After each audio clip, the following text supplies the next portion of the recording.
Good afternoon, everybody, and welcome to this second seminar of the Cost Adapt project, second webinar.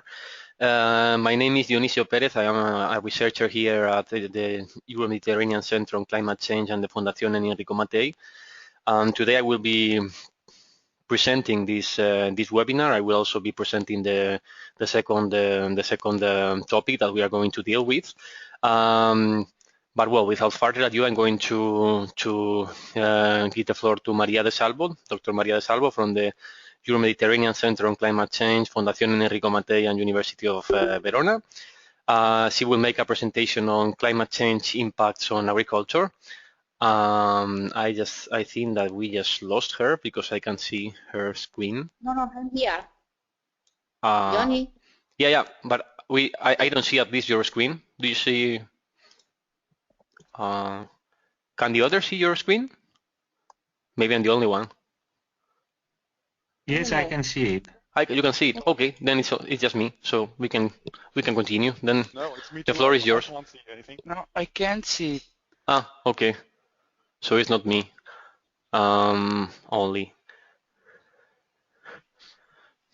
Thank you, Diony. I can see the slide of Maria. So I don't know what is the issue, but it's broadcasted. Okay. Okay, so let's start. Yeah, let's start. Okay. Good afternoon. My name is Maria, and I'm going to illustrate you some of the research activities carried out within the Cost Adapt project. One of the main aims of the project is to assess the economic impact. Is to assess the economic impact of climate change at regional level. This webinar will show how the climate projection can be used in combination with econometric models of agricultural yields and farm income. The results of this analysis, which are a sectoral impact analysis, will provide the input for a regionalized general economic equilibrium model to assess the future economic pathways of the Emilia-Romagna administrative region. Research activity were articulated in two main stages. In the first stage, we focus on the assessment of climate change impacts on crop yields, considering the two main representative crops cultivated in the Emilia-Romagna region, which are the wheat, as it concerns rain-fed crops, and the maize, as it concerns irrigated crops. Models were specified at farm level and were calibrated on panel datasets. These models aimed to analyze the relation between yields and climate hydrological variables, which combines precipitation and potential evapotranspiration and are good proxies of the soil humidity on the water available for the crop growing. In the second stage, we tried to improve these models in different aspects. We extended the analyzed period from 2003-2007 to 2003-2011. We extended the studied area from the Emilia-Romagna region to the Po Basin District. We explicitly explored the role of agricultural districts. We tested the use of other climate variables such as temperature, precipitation, degree days, and potential soil moisture deficit. And we also tested the use of alternative relation between yields and climates. And we used the climate projection at farm level. In this slide, all the sources of data used to calibrate models are presented. Concerning yields and farms data, were provided by the ISTAT concerning the total production and the cultivated area, and from the INEA. The INEA provided data come from the Farm Accountancy Data Network, which collect on a representative sample of farms, data on farms' physical and structural characteristics, economic and financial data.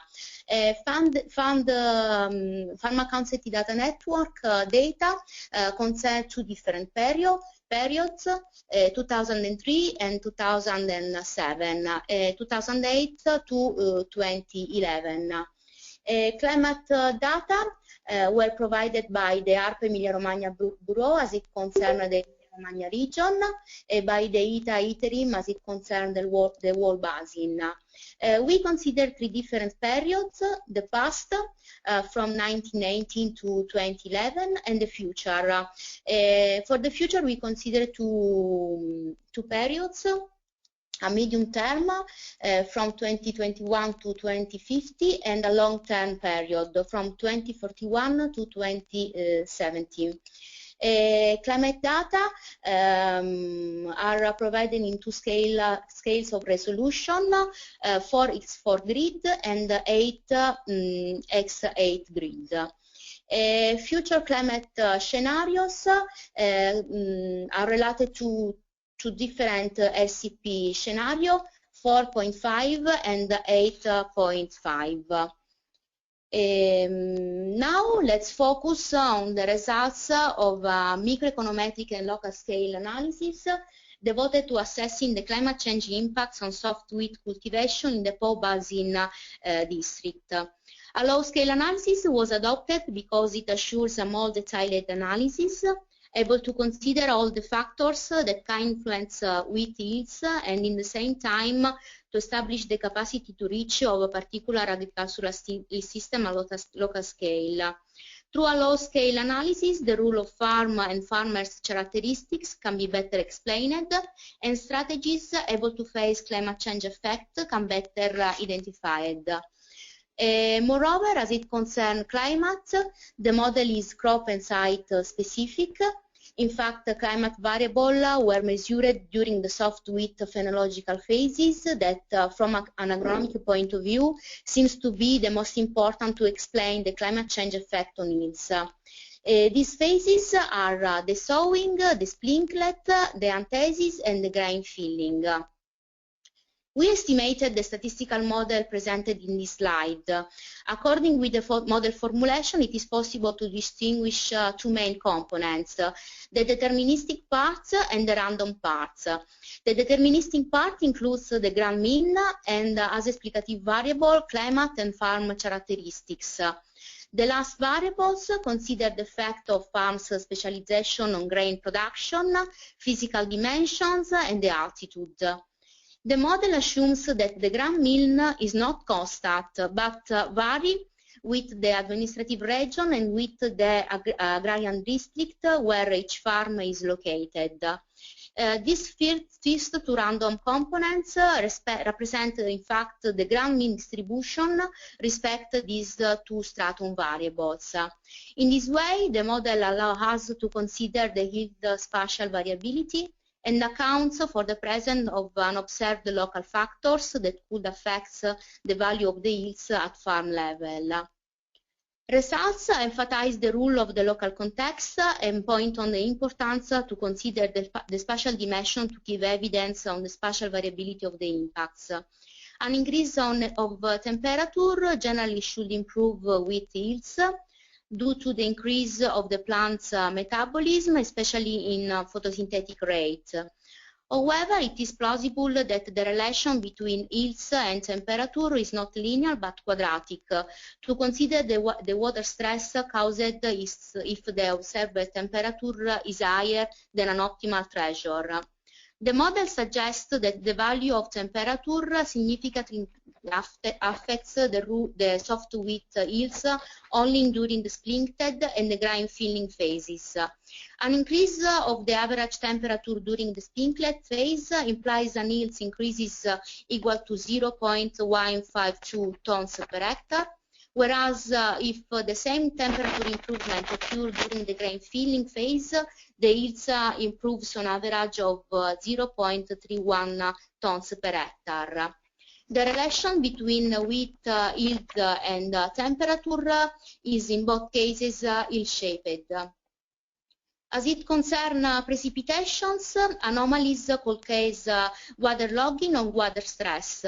Wheat is one of the most intolerant crop to soil waterlogging, and generally the phenological phases most affected by waterlogging are the seed germinations, the tilling, and the stem elongation phase. However, in the Mediterranean area, water stress and drought are also frequent, and cereal in general are particularly sensitive to water deficit at or just before the anthesis. The estimated model suggests that high precipitation negatively affect the yields if occurred during the sowing or the anthesis phases. The model evidences that in both these phenological phases, in the studied area, the precipitations are normally very close to the optimal threshold. Consequently, an increase in rainfall implies a negative effect on the yield due to the occurrence of a waterlogging situation, which inhibits the seed germinability in the first stage and the flowering and the fruit set in the second stage. An increase on average precipitations equal to 1 millimeter implies a reduction of yields equal to minus 0.006 tons per hectare and to minus 0.003 tons per hectare if it occurs respectively during the sowing and during the anthesis phases. And both the relations seem to be linear. As it concerns control variable, the simple dummy variable and the trend variable are both highly significant. The adoption of a different sampling procedure by the Pharma Consented Data Network in 2008 implies the collection of data that on average presents yields that are lower than those relative to the previous sample, approximately of 0.4 tons per hectare. The time effects imply an increase of the yields on average equal to 0.063 tons per hectare per year, assuming as a reference period the year 2003. As it concerns farms characteristics, the specialization on grain productions improve soft wheat yields on average of 0.064 tons per hectare, even if this variable is low significant. The existing of a physical dimension effects is proved by the significance of the variable relative to the cultivated surface, even if this variable is also low significant. An increase of the farm physical dimension equal to 1 hectare implies an yield increases equal to 0.001 tons per hectare. Finally, high significant altitude effect emerged. If altitude increases of 1 meter, with yield decreases of 0.001 tons per hectare.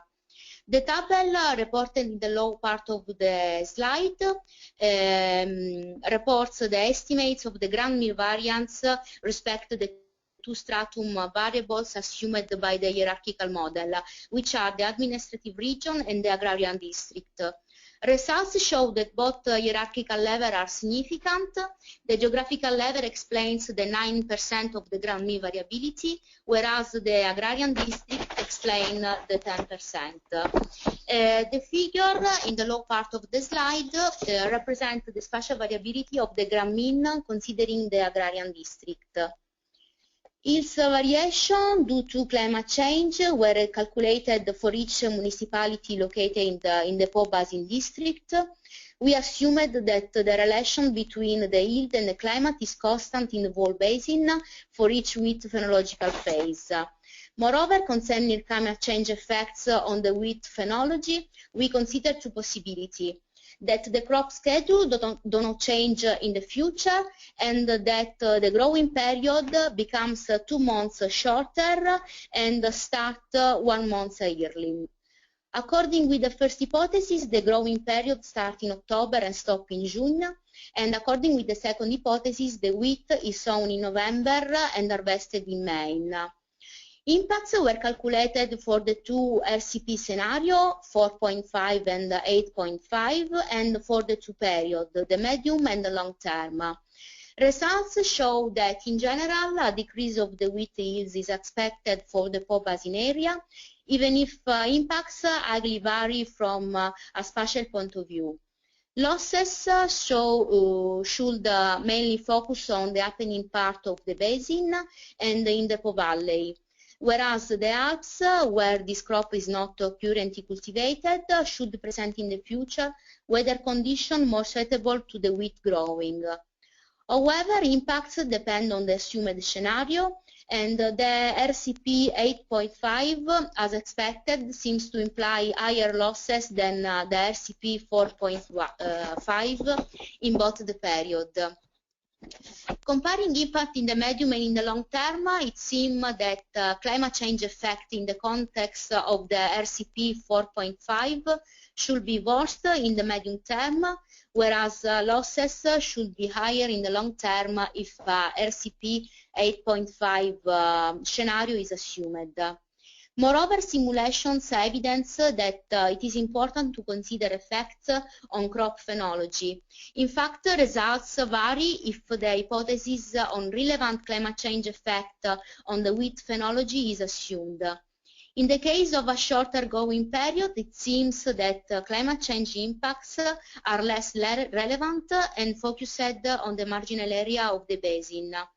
However, these results should be verified through a phenological model able to support the assumed hypothesis.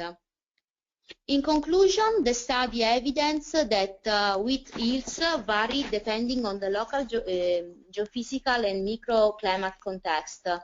On average, the econometric model projection suggests a decrease on wheat yields. However, the yields response varies substantially across the Po Basin District, the climate scenarios, and assumed shifting of crop phenology. If growing period becomes 2 months shorter and starts 1 month earlier, the yields losses lessen, at least in some areas become positive, indicating small gains, especially for the RCP 4.5 scenario. As further steps, next research activities will be oriented on the development of new models to include effects on crop phenology, to replicate the same analysis on irrigated crop, and to consider impacts on farms' income. Concerning the last aspect, we will apply the Ricardian approach, which is the most used statistical model currently adopted to account to climate change impact on agriculture. We selected this approach because it considers farmers' adaptation strategies as a black box, and this means that the model does not require to explicit adaptation strategies among the explanatory variables, because these are considered implicitly in the model. The key idea is that farmers aim to maximize their profits through a specific combination of output and input, given the values of exogenous variables such as climate, soil, altitude, and other constraints which are outside their control. By regressing farms' net profits with this variable, it is possible to estimate the marginal effect of climate change on farmers' profits, and moreover, by simulating changes of climate scenarios and projecting into the future the estimated relation between economic performance and climate variables, it is possible to measure the economic impact of the hypothesized climate change on agriculture. Thank you for your attention. Okay, thank you very much, Maria, for your very interesting presentation. I think we had some problems with the slides. I have been told by Silvia, some people couldn't see the presentation. So before I start mine, I will try to make sure that all of you can follow it. In any case, first of all, let's. I would like to thank you for your presentation, and I would like to open the floor for discussion in case there are any questions from the audience. Okay. So, any questions? Comments, suggestions? Yeah. So yes, this is Christian. I have a question. Thanks for this presentation. What I did not understand is if and how adaptation measures have been considered within the scenario results. So for me, it would be interesting if and how irrigation has been considered, and especially the costs of adaptation measures at farm level. or in Okay. average would be fine also, but Okay. Okay. In this phase, we do not consider adaptation. We just to try to understand how hills change and which factors are those most important to explain variation. We want to include adaptation in the next steps, in particular when we will analyze impact on the income, because in that case the different strategies adopted by the farmer are included in the model, and we have a lot of data about the use of input, irrigation activity. So the Ricardian approach gives us this possibility, and the explication of the model also at low scale, considering the farm, is the way through which we would to include adaptation into the model. okay, thank you. And if it's okay, I would just add another question. Could you, if it's okay, I would just add another question. Sure, sure. You mentioned the quadratic relationship between yields and climate variables. Could you please explain that relation? See, we include quadratic relation because in the model, as you can see, the climate variable are included as linear. These ones are the linear.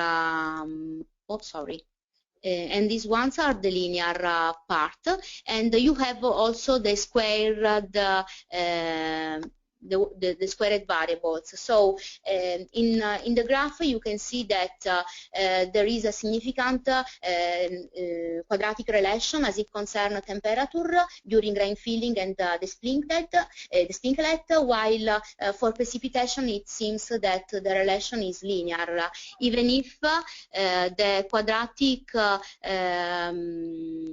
component for precipitation is untested, is significant, but as you can see it is very close to zero. Okay, thank you. You are welcome. Okay, thank you, Maria. Do we have any other question? This is Yarrow. If sure. you may, I just to add to that, Maria has explained wonderfully that we are looking into a number of adaptation options. I just wanted to call the attention that in Cost Adapt we are looking at the impact of climate change in the first place without considering the adaptation, right? So it's Pathfinder where we focus on, in the first place, what might be the entity or magnitude of climate change in economic terms and its impact on the regional economy. But we are looking into adaptation option in a number of ways, and we will also use those results to show the impact on the macroeconomic outcomes. Yeah, absolutely true. Also, well, actually in the presentation of Maria, I think that implicitly she was also considering a type of adaptation when she was talking about the phenology of the crops, because there was, depending on the phenology, the impact that they will suffer was much lower. It could be much lower. It could be actually very much reduced. So when you were talking about the growing period, I think this is kind of also, well, it's implicitly suggesting a type of adaptation that could be explored, even if we are not going into the details there. So that could also be an answer to the question by Christian. Yeah, well, in the next presentation, actually, I'm going to talk about adaptation quite a lot. So well, that's also we can also continue the discussion there. So let's continue with the discussion regarding this presentation. If there are any other questions from the audience, or suggestions or comments. No. Okay. Then we can move on to the second presentation, which will be delivered by myself. I will make sure that you can follow it and see my slides. Do you see my screen?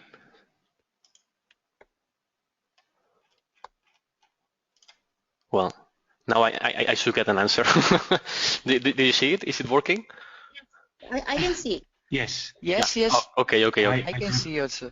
Okay, perfect. Then let's go on. Yeah. Hello everybody again. I already introduced myself. I'm Dionisio Perez, and I work here on the Euro-Mediterranean Center on Climate Change. I'm going to make a presentation on, specifically, I'm going to talk about a particular model, and I'm going to show the outcomes that can be attained by this model, through this model, and then I'm going to show you the results that we have obtained in two experiments, two simulations that we conducted here in the Region Emilia-Romagna on water charging, incremental water charging, and income insurance. It's basically, this is an economic model in which we are trying to represent or capture somehow the way that farmers take their decisions. And once we have done that, which is something that I'm going to explain in the first slide, we use the outcome that we have produced, the model that we have calibrated, to assess how the different policies implemented by the government, by the institutions, may affect the environment, may impact the environment through farmers' decisions. So, well, without further ado, I'm going to introduce the model. I'm going to keep it simple. So there are 4 or 5 slides regarding the model. I'm sure you have seen them, but I'm going to spend most of the time in this first one. The model is kind of a clockwork farmer. So we are trying to capture the basics that lie behind the farmer's behavior. We are trying to represent first of all, to find what are the relevant attributes, to reveal what are the relevant attributes that drive farmer behavior.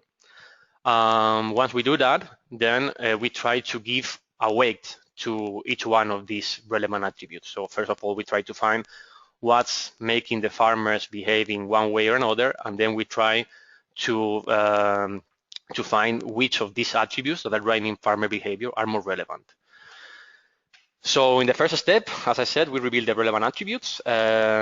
Farmers' behavior are driven by a series of variables. Maria already mentioned one of them, which is perhaps the most relevant, profit. So farmers try to make as much profit as possible. They are profit maximizer individuals. That's obvious. I'm not saying anything new. But also literature states that farmers are risk-averse individuals. So at the same time, they try to maximize profit, but they try to reduce risk. And this explains some decisions that we may witness in real life, when we have some farmers who are making less money than they could. This is explained basically because of risk-averse behavior. So you can, for example, plant, and this is just an example. I'm not an agronomist, so maybe I'm wrong, but you may, for example, plant pumpkins and make a lot of money. Or alternatively, you could plant wheat and make less money. But in turn, the income that you receive from wheat is much more stable. So, and what you see in real life is that many farmers, having the option, the possibility to decide between these two crops, they plant wheat. And they do that basically because they are risk-averse individuals. So they want to make as much money as possible, but they also want to have a stable amount of money every year, a stable revenue. So they make this trade-off between income and risk. Also, farmers are management complexities averse. They don't like having management complexities, and this explains, well, I think this is more visible than in any other sector in agriculture. When you see farmers planting the same crop for generations and generations, and they don't change the crop that they are planting because of the management complexities. They don't want to incur in the costs in terms of money, but also time and resources to learn how to plant a different crop, or to get engaged into the complexities of managing a more complex crop, for example, a greenhouse. Greenhouses are much more difficult to manage, and they maybe don't like the idea or the perspective of being involved in that activity, so they continue planting maize. Even if they have the resources to take another decision, they don't like the decision. They don't like to take that decision. So we do that in the first stage. We reveal the relevant attributes, and in the second one, what we do is to give a weight to each one of these attributes. So we may say the decision of the farmer is explained, 90% of the decision taken is explained by profit maximizing behavior. So he basically cares, or she basically cares about profit.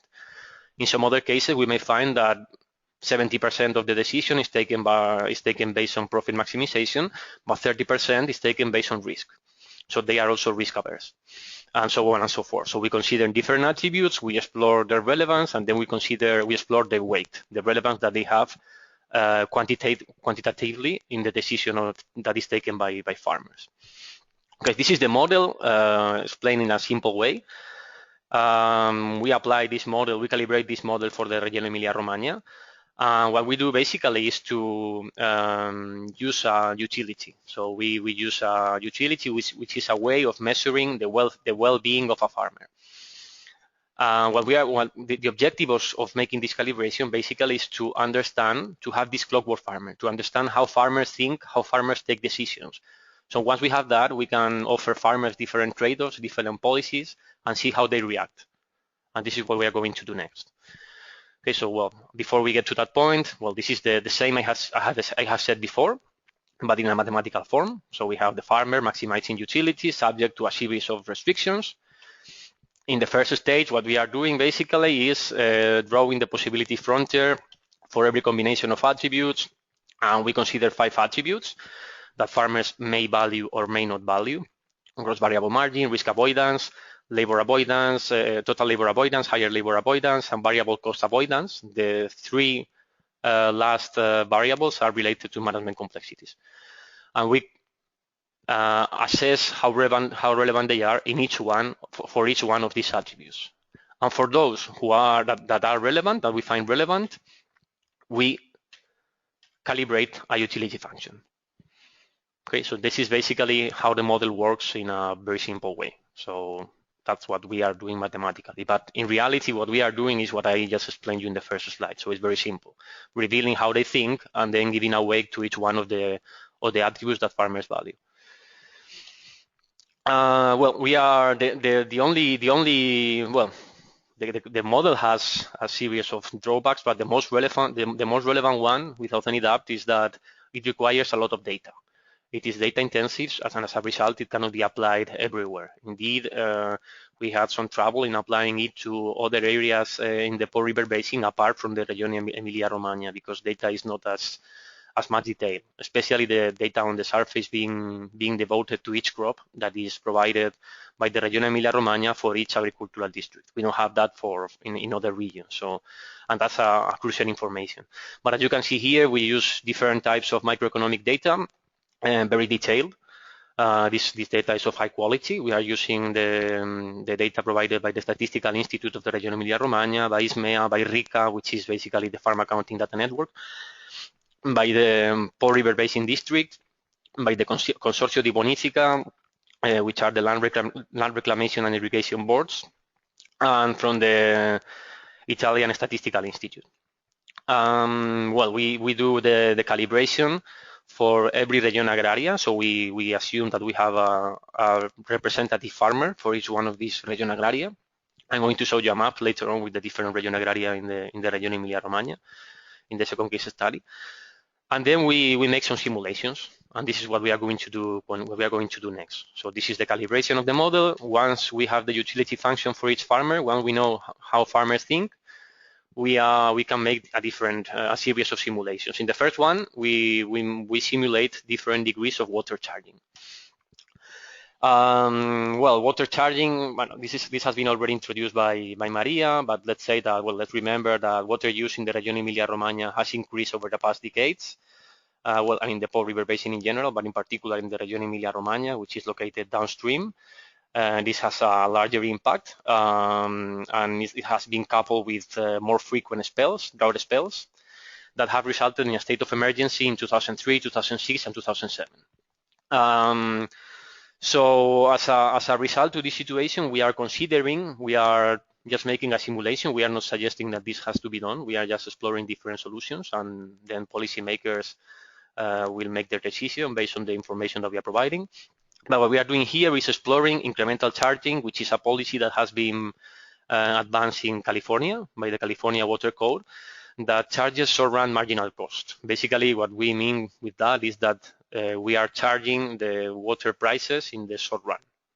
So, for example, if you have a drought that lasts for 4 months during the summer, then you increase the price of water during the summer. That's what we are doing. What we are exploring here, the impact that we are of this policy. And the goal of doing that is to recover the costs that arise during drought events. So during drought, you don't have enough water for environmental uses, you don't have enough water for agriculture, you don't have enough water for other economic uses, industry, households, etc. And what we are doing here is to assess how what's the impact of saving water in agriculture so that this water is available in other sectors. That's basically what we are exploring here. And we are exploring how the farmers react and what are the impacts on the agricultural sector, only agricultural sector. So we increase water charges from 0 to 100 euro cents, and we see what's the reaction on the water use, gross variable margin, employment generation, and gross value added. And we find out these results. So we have different figures here. The most important is the first one, in which you see what's the impact on water use of increasing the water price. So here you have the water price, and there you have the water use, and we see how water use is being reduced as you increase the prices. And the second most important outcome that we obtain with this simulation is this slide here, where you see the gross value added and how the gross value added reacts to the water price. So as you can see, farmers react to higher prices, even if they are temporary, reducing the amount of water that they are using. But yet they continue using water. They have to pay more for that water, and therefore they reduce the gross variable margin that they are making, and this has an impact on the gross value added. This is what we are showing here. The impact on the total labor in the beginning is small, and then is negligible for the simulation scenarios considered. And these are the costs of water conservation. Here you can see the trade-off of saving an amount of water, a given amount of water. So if your goal is to save 50 million cubic meters, then you have to pay around, you are going to lose in the agricultural sector around 40 million euros of gross value added. But we know that this is not the end of the story. We have other impacts. For example, we know that the agricultural sector is very much connected to other sectors of the economy. And we want to explore how charging water in agriculture impacts other sectors of the economy. And this is something that we have done, coupling this model that I have just presented with another model that is also being developed here by some colleagues of the Euro-Mediterranean Center on Climate Change, a macroeconomic model that was mentioned before by Yaro. What we're doing here is basically loading the shock that we had in the previous slide into this macroeconomic model, and this is what we obtain. So we are in position of saying what's the impact on the agriculture, which is the microeconomic shock, and what's the impact on the economy, the macroeconomic simulation, the whole Italian economy and the whole European economy and the whole world economy. And this is what we are doing in this slide. We can also disaggregate the impact for each sector. In this case, we have aggregated we present agriculture, food production, and the other sectors of the economy, because the impact on these sectors is negligible. It's close to zero. There is an impact, but it's very low, so we don't represent it. We put them all together. And we can also represent the impact that we have for every region, every region, and here every macro region. So macro regions are groups of regions. This is the NUTS 1 classification of the European Union. And as you can see, most of the impact is located in the northeast, which is the region where the Region Emilia-Romagna is located. So that's obvious. That's an obvious result. I'm running out of time, so I'm going to present you the second simulation that we have done. We have done some others, but I think that these two are the most interesting ones. So the second one is on income insurance in agriculture. What we are doing with this model is, with the model that I presented in the beginning, is trying to estimate the willingness to pay for income insurance. Why we are doing that? Well, we are doing that because, first of all, the cost of insurance supply has received wide attention. There are many actuarial models that are available that estimate this cost, but we don't know very much about demand, and this is maybe more than ever quite necessary, because the European Commission at this time is promoting income insurance through mutuals in Europe. We know that, we know also because it's considered in the new common agricultural policy that the European Commission is going to give some subsidies to those farmers who decide to implement this type of insurance, or to insure themselves against income losses. The problem is that we don't know how much we'll have to pay to these farmers. because we don't know, and we don't know how much they are willing to pay. So we know more or less what are the impacts of climate change, what are the impacts of different shocks that may affect the production in agriculture, that may have some consequences in terms of economic losses, but we don't know how much they are willing to pay. So we don't know how much we have to subsidize them so that they buy this insurance product. In order to know how much they are willing to pay, how much farmers are willing to pay, and have information on the other part of the equation, so we now know what are the costs, but we don't know what they are willing to pay. We want to know that. So in our model, we offer farmers a series of trade-offs. We say, okay, if you are going to make sure that you receive at least 90% of the expected income, how much are you willing to pay for that? If instead of that, I guarantee that you're going to receive at least 75% of your expected income, how much are you willing to pay for that? So we are asking farmers how much they are willing to pay in order to reduce the risk to which they are exposed, basically. These are the results. These are the results that we have. These are the results that we have obtained. These are the agents of the model. So these are the agricultural districts of the Regione Emilia-Romagna, or the Regione Agrarie of the Regione Emilia-Romagna. Well, here what we are showing is the percentage of the expected income. So the percentage of the expected amount of money that they are making every year that they are willing to pay to insure themselves. Here we have the percentage between 0.5%, 5 and 8.9%, which is the amount that they are paying right now for the conventional insurance system, between 8.9 and 15%. So 8.9 will be the benchmark. Between 15 and 20% and more than 20%. And we have all these results for the whole Emilia-Romagna, for the different agricultural districts of the Regione Emilia-Romagna, for different deductibles. And the deductibles are the amount of money which is not covered, the amount of income which is not covered. So basically, you can buy an insurance in which they guarantee that you are going to receive at least 70% of your expected income. That will be a deductible of 30%. You can buy an insurance in which they guarantee that you will receive at least 80% of your expected income. Or you can buy an insurance in which they guarantee that you are going to receive at least 90% of the expected income.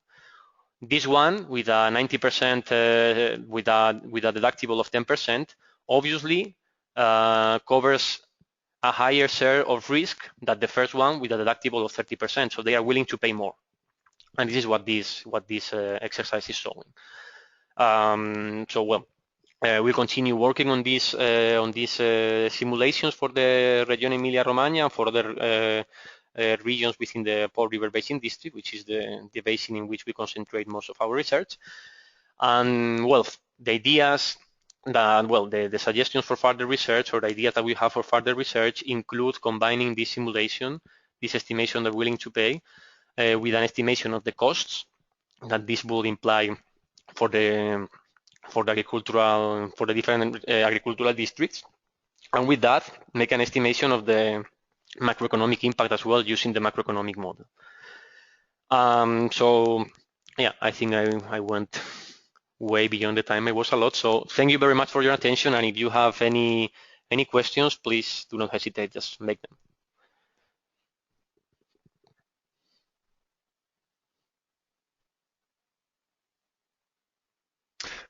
Anyone there? This is Christian again. Yes. Thanks a lot for your presentation. Yeah, hi. Thanks a lot.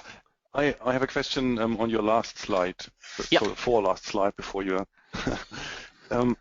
Could you please explain the reasons for the regional differentiation of the interest for spending money for insurances? Because I understand that in the western part, the will to pay more is higher than in, for instance, the eastern part. What is the reason for that? Yeah, that's a very good question, and indeed, it's well, it goes right to the point. So the difference here, the difference between the eastern and the western part, and the southernmost part and the northern part, is very much related to the calibration of the model. So In these areas, when you make the calibration, the utility function that we were talking about in the beginning, when you see the relevant attribute that they value and how much they weight in their decisions, you find out that the farmers to the west part of the region Emilia-Romagna and to the south are much more risk averse. So since they are much more risk averse, this means that risk avoidance plays a key role in the decision that they make every day. So basically they are planting those crops which are less risky and so on and so forth. So those farmers, precisely because of that, are willing to pay much more for an insurance because they value much more the services that are provided by an insurance mechanism because they basically reducing the risk. And it's in some cases is the most important variable for them, not being exposed to risk. So they are willing to pay more. Instead, in the areas close to the Po River, they are much more concerned about profit. So they are not very much. I mean, they are paying more. Here you see the percentage, but these are percentage of the expected income. So even if you see that relatively they are willing to pay more in the west and the south, in the areas close to the Po River, they are, in absolute terms, they are paying more because they make much more money. Okay. But yeah, in relative terms, what we are showing here is that the farmers in the darker areas are risk averse. That's the main difference. More risk averse because all of them are risk averse, but they are much more risk averse than the others. And is there also a correlation between potential climate impact? So are there any observed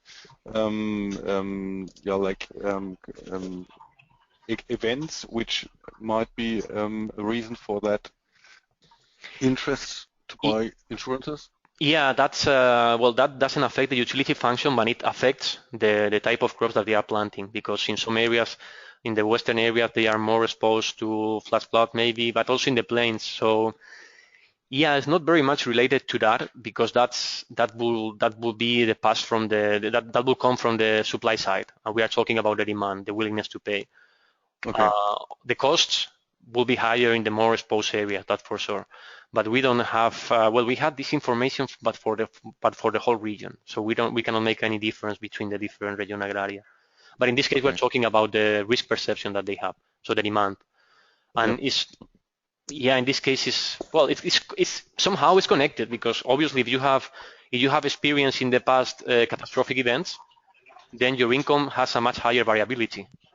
So you will if you are in a flood-prone area, the variability of the crops will be much higher than in another area where you don't have floods.